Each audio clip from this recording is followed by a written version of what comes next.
मोहम्मद अरशद धारावी फ़िदा या रसूलुल्लाह FYR foundation से। एक लड़की है शर्मिष्ठा नाम की, जो पुणे में लॉ की स्टूडेंट रही और कोलकाता की रहने वाली है। उसने जो है वो 16 मई को एक स्टेटमेंट दिया सोशल मीडिया पर।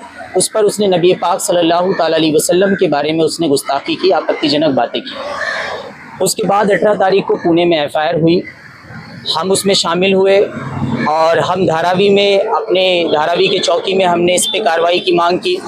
उसके बाद DCP को हमने इसके ऊपर लेटर दिया, उनसे हमारी बातचीत हुई। उन्होंने हमें इस केस में शामिल होने के लिए रिटर्न में लिखकर एक लेटर दिया और हम उस लेटर को लेकर पुणे पहुँचे। पुणे में हमने चौकी में बातचीत की।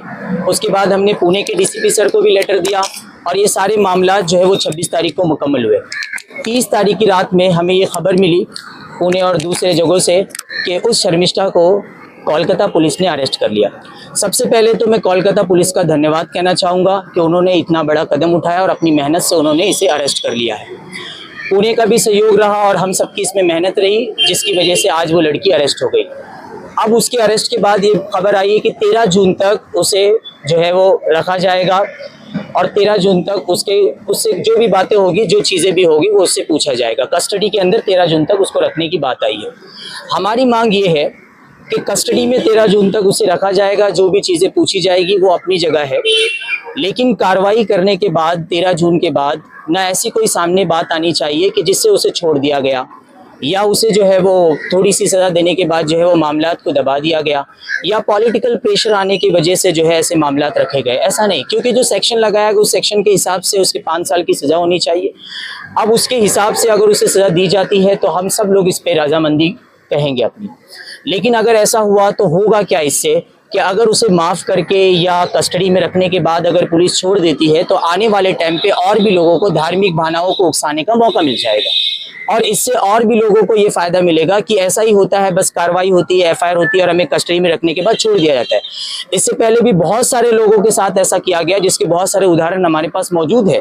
सबसे बड़ी बात तो नरसिंह आनंद जो नाम है, उसे भी ऐसा ही किया गया। बहुत सारे मल्टीपल FIR हुए, लेकिन 2022 के अंदर उसे कस्टडी में लिया जाता है, जेल में डाला जाता है जनवरी के अंदर, और फरवरी के अंदर उसको छोड़ दिया जाता है। 1 महीने के बाद जेल से बंदा बाहर आ जाता है और उसके बाद फिर और आपत्तिजनक ऐसी बातें करता है।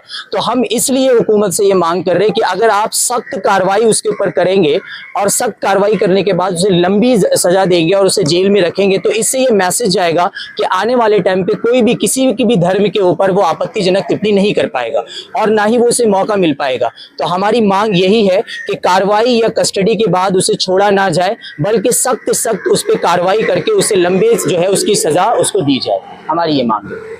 सकते हैं ये सबसे ऊपर धारावी से जोन बनने वाले माहिम के DCP ऑफिस का है, जहाँ पे हमने इस लेटर को डिस्पैच किया। उसके बाद जो है हमें ये लेटर मिला। ये लेटर में लिखा हुआ साफ तरीके से है कि किस तरीके से हमें इस केस में इन्वॉल्व करने के बाद ये लेटर पुणे को दिया गया और हम इसी लेटर के बेस पर जो है इसी लेटर को इम्पोर्टेंट मान के हम पुणे पहुँचे। पुणे में जिस चौकी में वो केस चालू है, उस चौकी का आप ये लेटर देख सकते हैं कि वहाँ पे हमने ये लेटर डिस्पैच किया है। ये उस चौकी का है जहाँ पे उसके ऊपर FIR हुई है, ये वो लेटर है। उसके बाद हमने पुणे में ही DCP सर के पास जाकर हमने लेटर डिस्पैच किया। ये पुणे के DCP सर का लेटर है। तो ये सारी कोशिश के बाद ये मामला आया है। तो इसके लिए हम ये कोशिश कर रहे हैं कि आगे हमारी ये कोशिश में नाकामी ना आ जाए या पानी ना फिर जाए कि हमने इतनी मेहनत की और उसके बाद जो उसको अगर रिहा कर दिया जाएगा तो फिर हमारी मेहनत का क्या मतलब हुआ। हम अगर लीगल प्रोसेस को फॉलो कर रहे हैं, हम अगर कानून से मांग कर रहे हैं और हमारी मेहनत के बाद अगर कानून हमारे साथ न्याय नहीं करती और इंसाफ अगर नहीं देती है, तो फिर हम लोगों के पास बचेगा दूसरा रास्ता कोई भी नहीं। तो हम इसीलिए ये बात कहने के लिए यहाँ पे खड़े हुए हैं कि कानून हमारे दर्द को और हमारी तकलीफ को समझे। उस लड़की ने जो स्टेटमेंट दिया वो बहुत ही घटिया स्टेटमेंट है, जिसकी वजह से पूरे समाज को, मुस्लिम समाज को तकलीफ पहुंची है। तो इसके लिए वो कार्रवाई करके उसे छोड़ा ना जाए, बल्कि ऐसी सजा सुनाई जाए कोर्ट की तरफ से, ताकि तमाम समाज को ये मैसेज पहुंच जाए कि अगर कोई भी ऐसे किस्म के अगर अपमानजनक अगर कोई बातें करता है तो उसको कार्रवाई इसी तरह की जाएगी और कोर्ट की तरफ से मुल्क इसी तरह उसको सजा देगा।